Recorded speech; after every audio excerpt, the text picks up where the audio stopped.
HOA sent me a fine for my Christmas lights. They had no idea I'm the city inspector. The envelope was on my doorstep. White official, stamped with the HOA logo. I opened it, and my jaw dropped. They said my lights were too bright, and that I was disturbing the peace. Disturbing the peace. In a neighborhood where every other house had their decorations half falling off. Where every weekend fireworks lit up the sky. And somehow, my Christmas lights were a crime. I laughed at first, but then I realized they were serious, and they had no idea that I wasn't just a homeowner. I inspected houses for a living, and the truth I was hiding would change everything in Maple Grove. Hey everyone, welcome back to HOA Secrets Uncovered. If you love shocking HOA stories, petty revenge, and suburban drama, you're in the right place. I'm Random Male Name. I live right here in Maple Grove. A quiet neighborhood with white fences, perfect lawns, and rules nobody ever questions. I'm also the city inspector, which means I know exactly what's legal and what is. But nobody here knows my secret.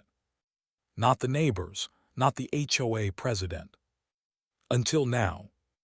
And this story, it all started with my Christmas lights. The story started the night I decided to put up my Christmas lights. I had just finished my morning rounds as a city inspector. Checking houses, fixing minor violations, writing notes nobody ever read. And now I was home. In my own little house on Maple Grove. A quiet cul-de-sac with white fences and perfect green lawns. Everyone seemed to follow the rules. Or at least they thought they did. December had come early this year. And I wanted my house to shine. Not just a little. I wanted people to slow down when they drove by. I wanted kids to point and laugh with joy. I wanted the whole street to feel Christmas. I pulled out the boxes from the garage. Strings of colored lights, blinking lights, lights that twirled like little stars. I climbed the ladder and one by one, I started hanging them. Along the roof, around the windows, on the bushes. I even wrapped my mailbox. And by the time I finished, my house looked like it had swallowed the North Pole. Neighbors started coming out. Smiling, taking pictures. "Oh wow, it's beautiful," they said. Even old Mr. Thompson from across the street came by. He never said much to anyone. But that night, he smiled and nodded like he was impressed. And for the first time in a long while, I felt proud of something just for myself. But I should have known. Nothing in Maple Grove stays simple. The next morning, I found the envelope. White stiff, stamped with the HOA logo. I picked it up slowly. I already knew it wasn't good news. HOA fine, Christmas lights violation. The words screamed at me from the paper. I blinked. Then I laughed. Surely this had to be a joke. But as I read it, I realized it was not a joke. Apparently my lights were too bright and disturbing the peace of the neighborhood. Disturbing the peace. In a neighborhood where people played fireworks every weekend. Where some houses looked like paint had been forgotten decades ago. But my carefully strung lights, my celebration of joy, was a crime. I thought about ignoring it. Let them fume, let them complain. But something in me, something that worked as a city inspector, said this could be fun. I called the HOA office. No answer. I sent emails. No reply. So I did what anyone patient would do. I put up even more lights. By the evening, my house looked like it was alive. Colors pulsed, blinked, danced. The bushes glowed like little lanterns. The roof sparkled. Even the neighbors, who didn't usually talk to me, stopped their cars and stared. I heard kids screaming with laughter. Adults clicking pictures. I felt a thrill. Then I noticed her, the HOA president, Mrs. Cranford, standing by her window, her eyes cold, her fake smile trembling. I could feel her judging every bulb, every blink. And I smiled back just a little. The next day, another envelope. Final warning: remove all unapproved decorations immediately. The words made me laugh again. I folded the letter slowly and placed it on the counter where she could see it if she somehow came by. I didn't shout, I didn't argue. I just let the lights shine. That night I checked her office. Just for fun. Her own Christmas lights were flickering dangerously. Electrical wiring exposed. Fire hazard all over the place. I remembered, I'm a city inspector. I write citations like this every day. Suddenly, the idea hit me. I could play their game, but by the rules. And the rules they didn't know existed. The next morning, I walked around the neighborhood. People were stopping, pointing, complimenting. I smiled politely. I didn't tell anyone, yet, that I had the power to do more than just light up my house. The irony was delicious. They wanted control over a few lights, but I had control over everything else. By midweek, tensions rose. A neighbor whispered to me, "Did you hear? Mrs. Cranford sent another letter." I just nodded. I didn't even have to read it. I knew exactly what it said. And the fun part, they had no idea who I really was. Not the president, not the board, nobody. I started noticing subtle things. The way she walked past my house. The way she frowned at my yard. Her tiny victories and threatening notes. I let her have them, all while planning my quiet revenge. Something subtle yet perfect. Every night, as the lights danced on my roof, I felt like a magician. Invisible strings pulling the neighbor. But I had one secret, one detail. They didn't know the city inspector was living among them. And now the fine, the warnings, they had become an unintentional invitation. The tension was building. I could see it in her posture. She didn't know what I was capable of. She didn't know that the lights she hated were only the beginning of the fun. I stopped by the mailbox that evening. Another letter waiting for me. I smiled, because I knew the next move wasn't hers. It was mine. And as I climbed my ladder that night to add a few more bulbs, I thought about the rules, the absurdity of controlling joy, the tiny tyrannies of the HOA, and how one secret, one truth hidden behind a quiet smile, could change everything. The lights sparkled, brighter than ever. Neighbors took pictures, children laughed. And the HOA had no clue. No clue at all. I looked down at the envelope on my counter, and I wondered quietly, when the time comes, who will blink first? So tell me, if you were in my shoes, would you follow the rules or break them, knowing you had all the power? Would you fight back quietly, or show them exactly who you are, and make them regret ever touching your Christmas lights? The next morning, I found another envelope waiting by my door. White again, stamped in red, the same cold HOA logo. I picked it up slowly, careful not to tear it. My neighbors peeked curiously from their windows. I smiled just a little. I opened it and read, "Your Christmas lights are in violation of HOA regulations. Immediate removal required." They even listed the reasons. Lights too bright, creates glare, disturbs neighborhood aesthetic. I laughed so hard, I nearly dropped it. Disturbs the neighborhood aesthetic. As if twinkling colors on my roof could ever disturb anyone. Especially in a street filled with neon signs, inflatable Santas, and tacky reindeer that squeaked in the wind. But apparently, I had crossed the invisible line. I considered ignoring it. Let them stew in their small minds. But then a thought crossed my mind. A dangerous thought. A fun thought. I could follow the rules, every single one of them, and watch them melt under the weight of their own power.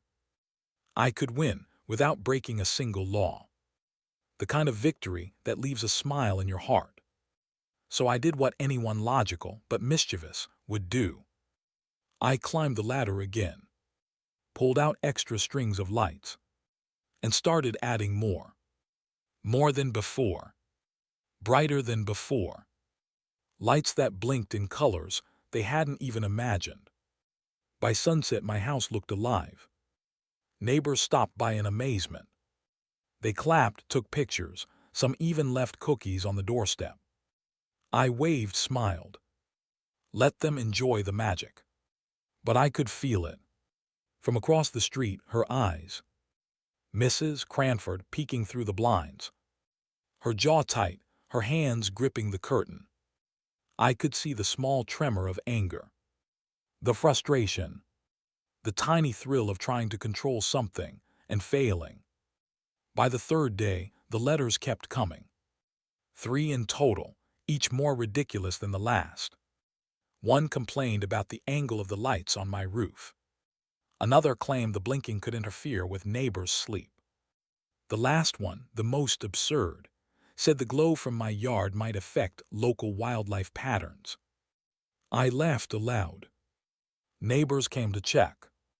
"You can't be serious," said Mr. Thompson. "Apparently I am," I replied with a grin. I decided it was time for a little psychological warfare. I printed out the HOA rules. All 87 pages of them, small text, legal jargon, ridiculous claims. And I read them cover to cover. I found every loophole, every contradiction, every clause they had forgotten to enforce. And I smiled. The next morning, I mailed them back a copy, with sticky notes, highlighting every mistake, every outdated law. Page 23, Section 5B. Your height regulation for mailbox ornaments is invalid under City Code. Page 45, Section 12. Your restriction on multicolored lights contradicts previous HOA Amendment 2017. I even drew arrows and wrote little sarcastic comments. You might want to read this before issuing more fines. They had no idea who they were dealing with. Not the president, not the board. And they certainly didn't know I inspected houses for a living. I wasn't just a homeowner. I was an authority they couldn't touch, legally. And yet the tension was delicious. The next afternoon, Mrs. Cranford sent someone, a young board member named Karen.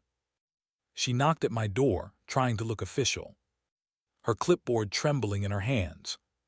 "Hi, we need you to remove some lights," she stammered.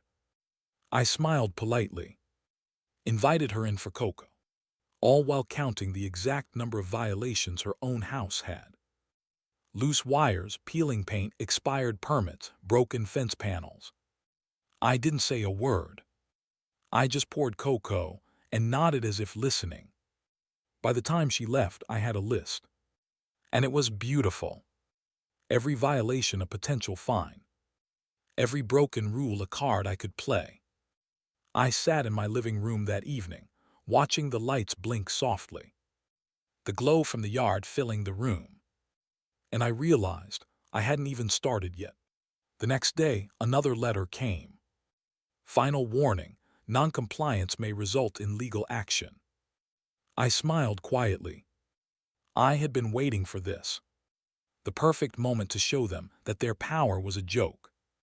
The lights, my tiny rebellion, had started a storm. And they didn't even know it yet. Neighbors whispered, "Did you see the HOA's latest letter?" "Yes," I said calmly. "I think it's cute." It was a game now. A battle of patience, knowledge, and subtle revenge. I could see the frustration in their emails, in their phone calls. Every attempt to scare me failed. I let them try, let them exhaust themselves, all while I followed every rule to the letter and added just a little more flair. By the end of the week, Maple Grove was buzzing. People drove slowly past my house, taking videos, talking, laughing. And yet from her window, Mrs. Cranford watched, her eyes sharp, calculating, planning. But she didn't know. She was playing a game she couldn't. That night I sat by the fireplace, sipping cocoa, watching the lights dance. I imagined the HOA board scrambling, trying to enforce rules that didn't exist, trying to control joy, trying to control me. It was a small victory, but satisfying. The kind that made you grin quietly to yourself. The kind that reminded you rules are only powerful when everyone fears them. And I had no fear. But even as I admired my work, a thought struck me. What if they tried something bigger? What if they called the police? What if they escalated this to the city council, unaware that I was the city inspector? I leaned back, watching the blinking colors. And I knew one thing for sure. They had underestimated me. And that mistake would cost them dearly. So I ask you, if you were in my shoes, would you let them bully you quietly? Or would you fight back, with every rule on your side? And maybe, just maybe, add a little chaos in the process. That night the lights felt alive. The yard pulsed with color. Every window, every bush, every roofline sparkling.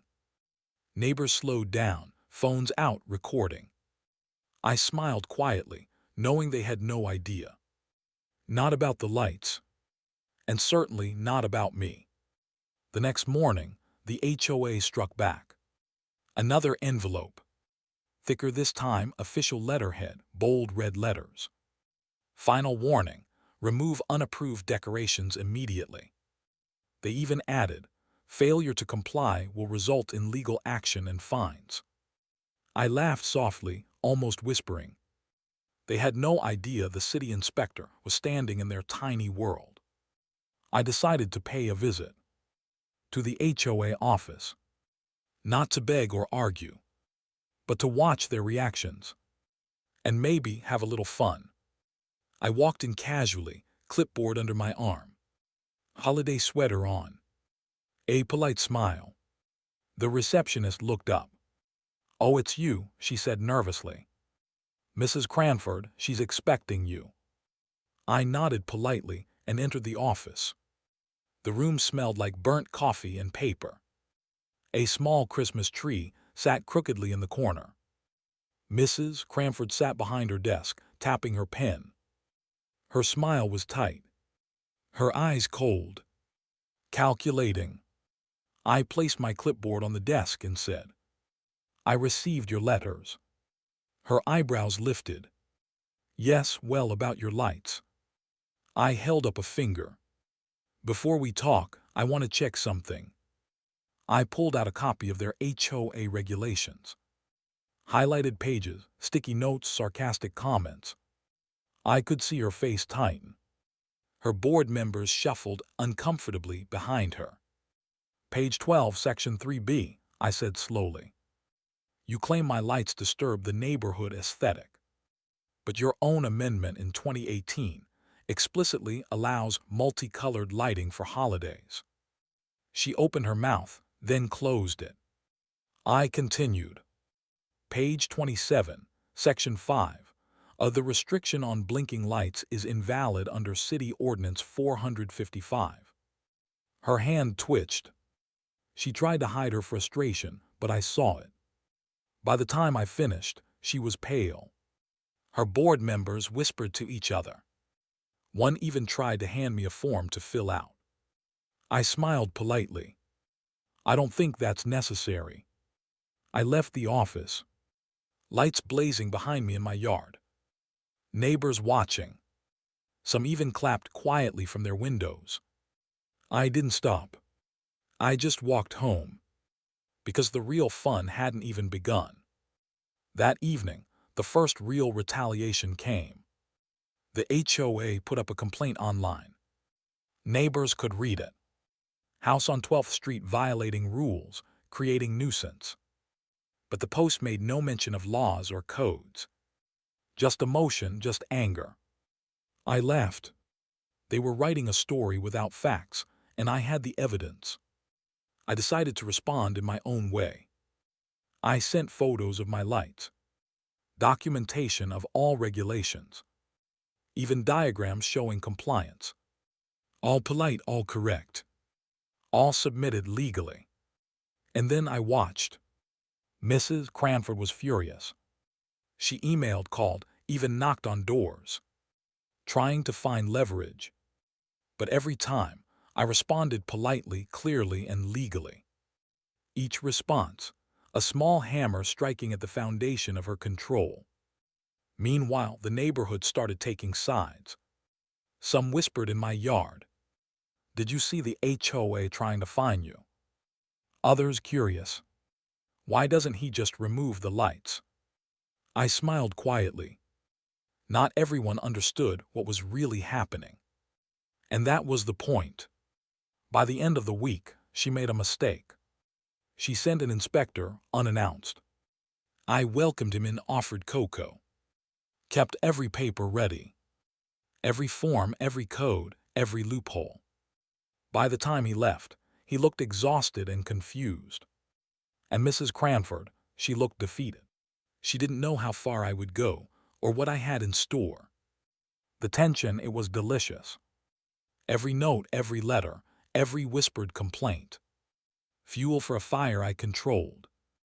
The HOA thought they were punishing me, but they were building their own downfall.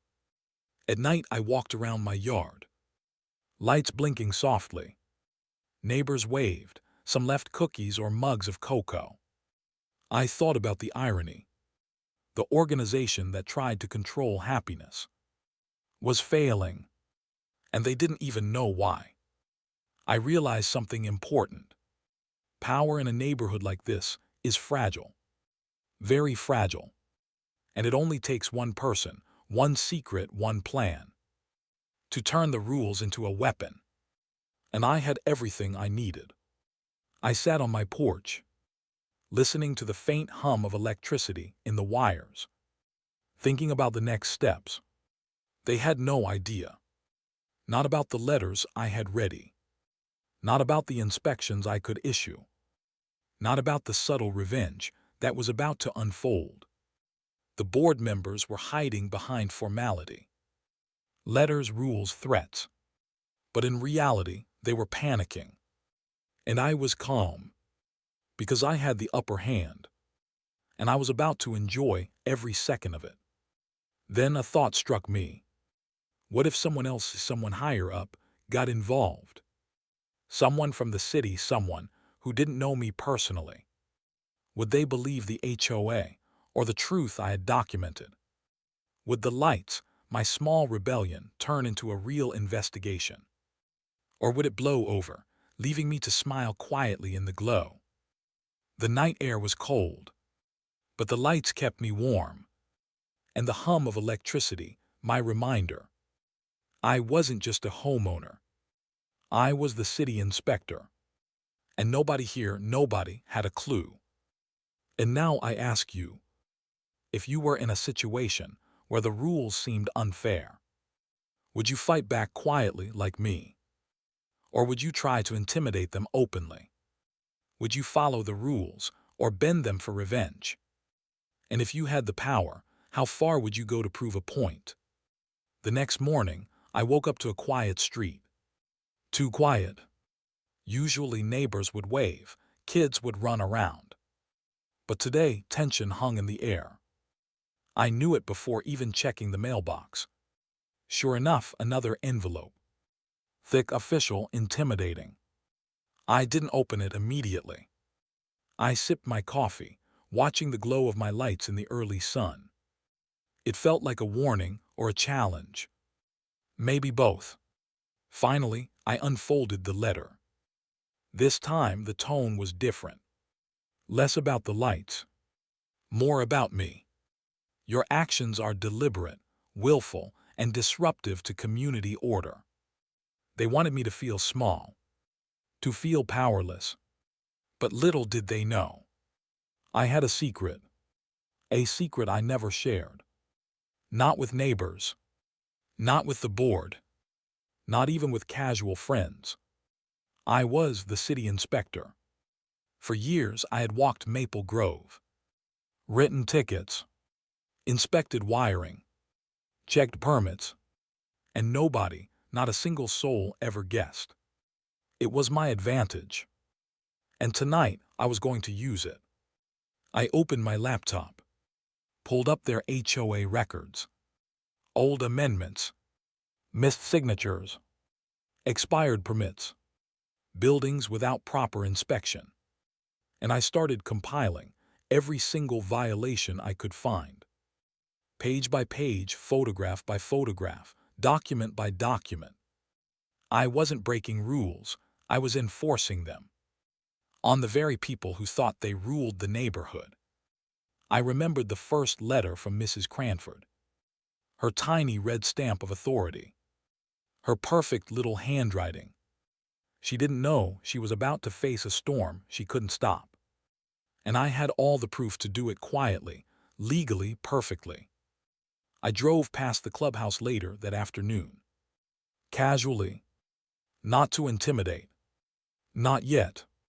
Just observing. The lights flickered in their offices. Board members scurrying about. Phones in hand calling each other. I could see it in their eyes. Fear. Confusion. They didn't understand what I had discovered. And that gave me satisfaction. I remembered the first letter again. How dare he? The words they never said aloud. But I could hear them in my head. And I smiled. That night I began planning. Every HOA meeting. Every committee. Every ridiculous demand they ever made. I wrote notes. Photographs of lights. Lists of broken rules. Evidence stacked neatly on my desk. Every tiny violation documented. Every tiny oversight highlighted. Neighbors stopped by. "What are you doing?" one asked. I smiled. Just organizing my Christmas lights. But in reality, I was organizing the perfect storm. And nobody suspected a thing. The tension in the neighborhood was growing. I could feel it. Whispers behind curtains. Glances from windows. People wondering, what was I up to? Little did they know, it wasn't the lights. It was me. And the power I had. Quiet, invisible, unstoppable. By midweek, Mrs. Cranford sent an assistant. A young man named Greg. He came to measure, inspect, and intimidate. I invited him in, offered cocoa. Kept my tone casual, friendly. But every time he asked a question, I had the answers. Documents. Codes. Proof. Everything. He left looking exhausted. And when Mrs. Cranford found out, her face turned pale. I could almost hear her thoughts. He knows. He knows everything. And she wasn't wrong. I went to sleep that night with a sense of calm. The lights blinking softly outside. The hum of electricity in the wires. It felt like a heartbeat. Mine steady, confident. And the HOA completely blind. The next morning, I received an email from the board. Urgent meeting. Discussion of serious violations. I smiled quietly. They thought they were summoning me to scold, to threaten, to intimidate. Instead, I would show them the truth. Slowly, legally, perfectly. Every tiny rule they had ignored. Every permit they had missed. Every little hypocrisy. And all under the guise of compliance. I walked around my yard that afternoon. Lights twinkling. Neighbors waved. Some whispered about the letters. Some whispered about how brave I was. And I realized they weren't just watching the lights. They were watching me. And curiosity was on their side. By the evening, my plan was clear. Every fine they sent, every complaint they made, would be countered by law, by proof, by truth. And the beauty of it was that I didn't have to break a single rule. I just had to show them they were already breaking their own. I looked up at the sky, snow falling softly, lights reflecting on each flake, and thought about how fragile their power really was. It only existed because no one knew the truth. And now they were about to learn it. The tension, the anticipation, it was delicious. Every glance from Mrs. Cranford's window, every whisper from her board, every tiny attempt to intimidate. I let it happen, all while building a case, perfectly, quietly, invisibly. I sat down on the porch, sipped cocoa, watched my lights dance, and thought they have no idea. The power they assumed, the authority they held, all about to crumble. And now I have to ask you, if you had a secret, a truth that could completely shift the balance of power in your neighborhood, would you reveal it slowly, quietly like me? Or would you explode all at once? Would you play the long game? Or take immediate revenge? The next morning, I woke with a quiet excitement, the kind that feels like walking into a storm. I brewed my coffee slowly, watched the sunrise reflect on my Christmas lights. They blinked in red, green, blue, perfectly synchronized. And I knew today was the day. I grabbed my clipboard, my folder of documents, my camera. Everything I had gathered, every violation, every broken rule, every tiny oversight the HOA had made. I walked down the street casually, pretending to admire the snow-covered roofs, pretending to be a neighbor. But really, I was the predator in their tiny world. By mid-morning, I arrived at the HOA office. The receptionist looked tense. "Oh, it's you," she whispered. "Yes," I said calmly. "I have some things to show Mrs. Cranford." Inside, the office smelled like burnt coffee and panic. The board members shuffled papers nervously, phones in hand, eyes darting toward the door. I smiled politely, placed my folder on the desk. "Good morning," I said. And I brought some observations. They thought I was there to argue, to apologize, to beg, but I had no intention of any of that. I opened my folder slowly, letting the papers slide, highlighting every mistake they had made. Old permits expired, signs without approval, clubhouse violations, electrical hazards, every minor infraction documented perfectly. Mrs. Cranford tried to interrupt. We didn't know." I raised a hand. "No need to worry." I didn't yell. I didn't threaten. I just laid out the facts, calmly, legally, clearly. The room went silent. Every board member's face pale. They realized, suddenly, that the power they had wielded, the letters, the fines, the threats, were meaningless, because I had the law on my side. And they did. I walked them through each violation slowly, pointing to each photo, each code, each outdated rule they had ignored. And I watched the way their hands shook, the way Mrs. Cranford's eyes widened. I let them stew in their own mistakes. Every glance, every tiny shiver, a quiet satisfaction in my chest. After an hour, they tried to negotiate. "Maybe we can adjust the fines." I smiled politely. No adjustments needed, because everything was compliant and they were wrong. I left the office with a small nod. No need for theatrics. No need for shouting. The victory was in the calm, in the quiet truth, in the knowledge that I had turned the rules against them. And they had no idea. Back home, I checked my yard. Lights blinking softly in the evening. Neighbors peering from windows. Some clapped quietly. Some whispered. I poured myself cocoa, sat on the porch, and let the glow wash over me. That night, I thought about the irony. The HOA had tried to control me, find my lights, threaten my joy. And now every complaint, every letter, every threat had backfired. They had opened the door for me to expose their mistakes. And I had walked right through it, politely, legally, perfectly. By the next day, the neighborhood buzzed. Neighbors came by. "Did you see the HOA today?" They looked shocked. I smiled quietly. "Just following the rules," I said. And the truth, it sounded like magic. Because in Maple Grove, people feared authority.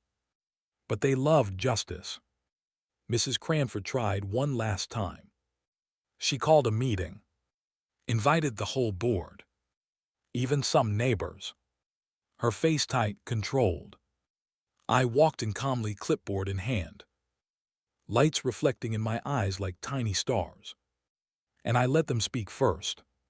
They tried to accuse me, blame me, even intimidated me. But I let them talk, nodded politely, took notes, and then I responded. Every point they made countered. Every accusation proven false. Every complaint legally invalid. The room grew tense. You could feel it, like static in the air before a storm. And then a small gasp from Mrs. Cranford. I had shown a violation she had overlooked, the one that could cost her personally, legally. And she knew it. I didn't shout. I didn't laugh. I just presented the facts. Every single one. And I left them there, stunned, powerless, and quiet. Walking home, the snow under my boots. I thought about the glow from my yard. The lights dancing, reflecting in windows. Neighbors smiling quietly. I realized sometimes revenge isn't loud. It's quiet. It's patient. It's following the rules and letting them destroy themselves. That night, I wrote another note. Not to send. Just for me. Power is fragile, and fragile things break under weight. I smiled quietly. The lights blinked in approval. The next morning, a few neighbors came by. "Are you going to remove the lights?" I shook my head. "No, why would I?" They laughed quietly. Some whispered, "She's going to explode when she sees this." By midweek, the tension was unbearable. The HOA tried to issue more fines. I had already documented their errors, sent polite but firm responses. Each time they retreated, realizing they had no leverage. And every time, the neighborhood watched, curious, amazed. I realized my plan had worked perfectly. I hadn't broken a single rule. I hadn't shouted. I hadn't threatened. I had let them unravel themselves, quietly, legally, perfectly. But even as I enjoyed the victory, a thought crossed my mind. What if Mrs. Cranford doesn't stop?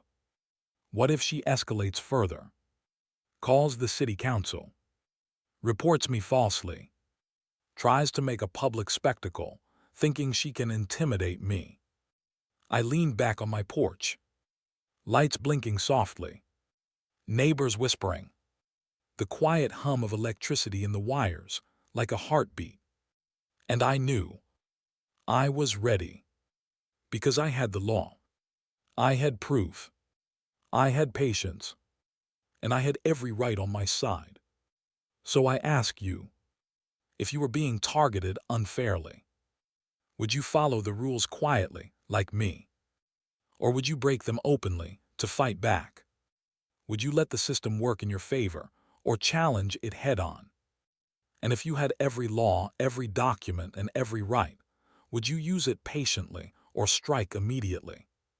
The next morning, I woke to a silence that felt heavy. Maple Grove was unusually quiet. The kind of quiet that hints at something breaking, something shifting, something about to explode. I poured my coffee slowly, watched the lights blink softly in the early sun. Neighbors peeked through windows. Some whispered, "Did you see the board this morning?" I smiled quietly. The storm was coming, and I was ready. By mid-morning, the first sign arrived. Mrs. Cranford called an emergency meeting. Every board member summoned. Neighbors curious, watching. I walked in calmly, lights reflecting in my eyes, clipboard in hand, a polite smile, like a predator entering a cage. She tried to assert control. "Everyone settle down. We need to discuss the violations." Her voice was tight, trembling slightly. Her eyes flicked to me. I nodded politely. "Of course." Then I began. Slowly, clearly, patiently, I laid out every violation they had ignored. Every permit expired.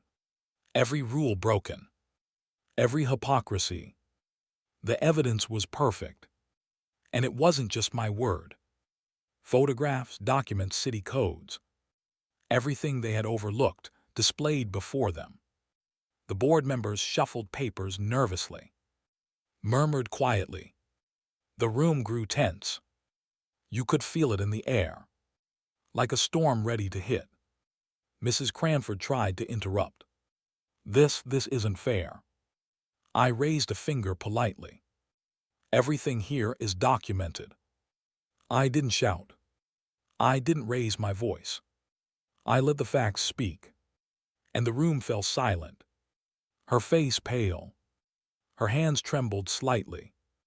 Her authority slipping through her fingers. Every little power she had assumed, crumbling quietly. Neighbors whispered in the back, "You can't believe this. She's finished." By the time I finished, she looked defeated, exhausted, afraid. The woman who had fined me, threatened me, and tried to control joy in our neighborhood. Now powerless. All because she underestimated someone who followed the rules. Quietly, patiently, perfectly. The neighborhood started murmuring. "Did you see what he did? He didn't even raise his voice. Everything is legal, she can't fight it." I smiled quietly. The beauty wasn't just in the victory. It was in the subtlety, the irony, the fact that the lights she hated had started a chain reaction. And she had no clue what hit her. That evening, Mrs. Cranford tried to save face. She called another meeting. A desperate attempt to regain control. But it was too late. Her board members were exhausted, frustrated. Some even openly sided with me quietly. I could see it in their glances. They had realized the truth. The HOA queen was falling. And the neighborhood loved the lights more than her threats. By midweek, city officials were involved. Not because of me, but because of their violations. Electrical hazards, improper permits, outdated approvals. And suddenly, Mrs. Cranford had a real problem. Legal letters, citations, orders to fix the clubhouse. She could no longer wield power as she wished. And I sat quietly in my glowing house, watching the chaos unfold, a smile playing on my lips. Neighbors came by, whispering excitedly, "You did this, didn't you?" I just nodded politely. "Following the rules," I said softly. And they laughed quietly, because they understood. And the irony, the sweet irony, was that joy, lights, and compliance had won. Mrs. Cranford's office phone never stopped ringing. Board members argued in the hallways. Emails flew back and forth. She tried to intimidate, to negotiate. But every move she made, every attempt to regain control, was countered by documented facts, by laws she had ignored, by rules she had broken. I walked around my yard that evening, lights blinking softly in the twilight, neighbors waving from windows, kids laughing, even Mr. Thompson from across the street.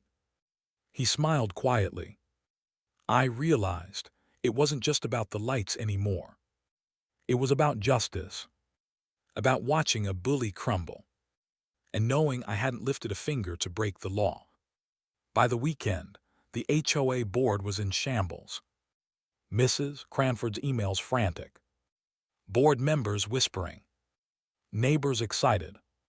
I kept quiet, just enjoying the moment. The calm, the glow of my yard, the subtle victory of law, patience, and perfect compliance.